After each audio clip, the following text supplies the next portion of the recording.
ಬೇಕಾದದ್ದು ಇಷ್ಟೇ. ಅದೇನಪ್ಪಾ ಅಂತಂತಂದ್ರೆ ನಿಮ್ಮ ಕೈಲಾದಷ್ಟು ಸಹಾಯ ಈ ಚಾನಲ್ಗೆ ಮಾಡಿ ಹಾಗೂ ನಿಮ್ಮ ಧ್ವನಿಯನ್ನು ಕಾಪಾಡಿಕೊಳ್ಳಿ. ಆ ಸಾಕ್ಷಿಗಳು ಮುಗಿಯೋದಕ್ಕೂ 1 ವರ್ಷ ಬೇಕಾಗ್ತದೆ ಅನ್ನುವಂಥ ಮಾತು. ಅದಕ್ಕಾಗಿ ಎಲ್ಲ ಸಾಕ್ಷಿಗಳು ಮುಗಿಯೋರಿಗೆ ಹೊರಗಿಲ್ಲ ಅಂತ ಸುಪ್ರೀಂ ಕೋರ್ಟ್ ಸ್ಪಷ್ಟವಾಗಿ ನಿರ್ದೇಶನ ನೀಡಿದೆ. ಹೀಗಾಗಿ ಏನೂ ಮಾಡಲಿಕ್ಕೆ ಸಾಧ್ಯ ಇಲ್ಲ.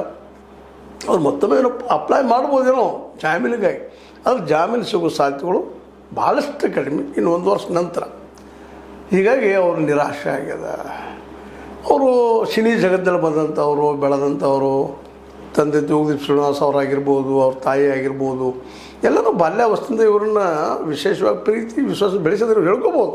ನನಗೆ ಅಷ್ಟು ತೊಂದರೆ ಆಯಿತು, ಹೀಗಾಯಿತು, ಹಾಗಾಯಿತು, ಏನಿದ್ರು ಸಹಿತ ಅಲ್ಲಿ ಒಬ್ಬ ದೊಡ್ಡ ನಟ ಇದ್ರು ಅಲ್ಲಿಂದ ತೂಗುದೀಪ್ ಶ್ರೀನಿವಾಸ್ ಅವರು ಖಳನಾಯಕರಾಗಿರ್ಬೋದು, ಖಳನಾಯಕತ್ವ ಮಾಡಿರ್ಬೋದು, ನಿಜ ಜೀವನದಲ್ಲಿ ನಾಯಕತ್ವವನ್ನು ಪಡ್ಕೊಂಡಂಥ ವ್ಯಕ್ತಿ ಆಗಿದ್ದರು.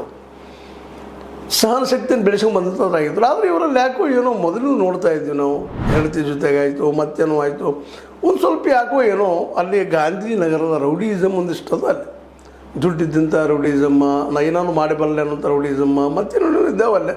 ಯಾಕಂದ್ರೆ ದುಡ್ಡಿದ್ದಲ್ಲೇ ನಡೆಯುವಂಥವು. ಮತ್ತು ಅದರಲ್ಲೂ ಅದು ಕಾಲ್ಪನಿಕ ಲೋಕ, ಕಲ್ಪನೆಗಳಲ್ಲಿ ಒಂದು ಡಿಶಮ್ ಅಂತ ಹೊಡೆದ್ರೆ 4 ಲಗ ಓದಿ ಬಿಡುವಂಥವು ಸಾಧ್ಯದಲ್ಲ ನಿಜ ಜೀವನದಲ್ಲೇ.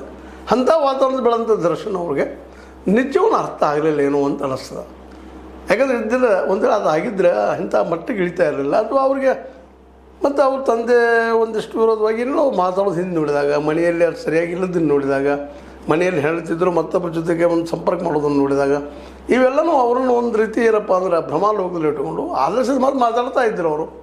ಮತ್ತು ಎಲ್ಲರೂ ಅವರ ಸಿನಿಮಾದಲ್ಲಿ ಹೀರೋ ಅಂದಾಗ ಸಹಜವಾಗಿ ಅವರ ಮಾತು ಎಲ್ಲ ಯಾರೋ ಡೈಲಾಗ್ ಬರೆದು ಕೊಡ್ತಿದ್ರು, ಇವ್ರು ಏನೋ ಹೇಳ್ತಿದ್ರು. ಒಳ್ಳೆ ನಟ, ಅದ್ರ ಬಗ್ಗೆ ಎರಡು ಮಾತಿಲ್ಲ.